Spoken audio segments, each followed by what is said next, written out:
Մի ժողովուրդ ենք, որ 15 թվականին տեսել է ցեղասպանություն։ Եվ մենք գիտենք, որ այլևս դա պետք է թույլ չտանք, անգամ ոչ միայն մեր նկատմամբ, այլ ուրիշների, որովհետև այն ինչ որ տեսել ենք ինչ սարսափելի բան է։ Եվ մեկ էլ ուրեմն երկրորդ անգամ մեր պատմության մեջ դա կատարվում է, եւ ոչ միայն ուրիշները ուշադրություն չեն դարձնում, այլ մենք բացարձակապես այսպես կողքից անցնում ենք։ Տեսեք, ինձ հարցը տրվեց Սումգայիթ, բայց դա եղել է ոչ միայն Սումգայիթում։ Այդ նույն օրը սկսել է նաև Կիրովաբադում կամ Գանձակում, ինչպես հին հայկականն է, Գյանջայում, ինչպես ադրբեջանցիներն են ասում։ Ուրեմն տարբերությունը մի բանում է։ Գանձակում կային ուրեմն այսպես կազմակերպված հայերի խումբ, որոնք իրենց զգում էին իրենց ժողովրդի պաշտպան։ Ես չեմ ասում, սկզբանե պաշտպանական խմբեր բան չկար, բայց եթե մարդը հոգեվիճակով պատրաստ է գործել որպես սպա, որպես զինվոր, այդ մարդիկ շատ արագ կազմակերպեցին։ Կար եկեղեցի եւ այնտեղ կար ուրեմն հոգեվոր հայր, որը եղավ կենտրոնը այդ համախմբման, այդ կազմակերպման։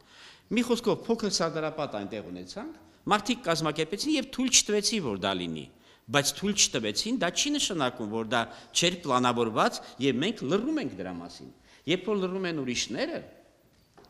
դա դեռ հասկանալի է, մենք սովոր ենք արդեն, որ աշխարհում ինչպես 15 թվականներ կան նրանք, ովքեր կազմակերպել են,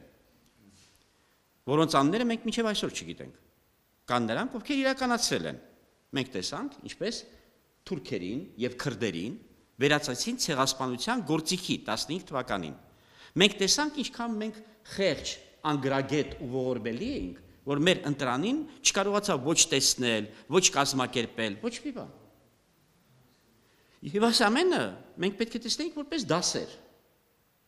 Ներողություն մի շատ կարևոր հանգամանք էլ։ Ինչպես օգտվում էին դրանից տերությունները իրենց հարցերը լուծելու համար։ Այսինքն որ 100,000-ավոր եւ միլիոնավոր մարդիկ կարող են նրանց համար լինեն ցախ, որ այնտեղ իրենք գցում են կրակի մեջ, որ մի բաժակ սուրճը տաքացնեն եւ խմեն։ Այդպիսին է այսօրվա քաղաքակիրթ աշխարհը։ Այդպիսին էր 100 տարի առաջ։ Իսկ այսօր մենք տեսնում ենք նույնիսկ այդ 100 տարի առաջվա եղած։ Այսօր Նատանյախուն մի բաժակ սուրճ խմելու համար հայկական ցեղասպանության հարցը գցում է որպես ցախ ուրեմն այդ կրակի վրա Թուրքիայի հետ հարաբերությունների,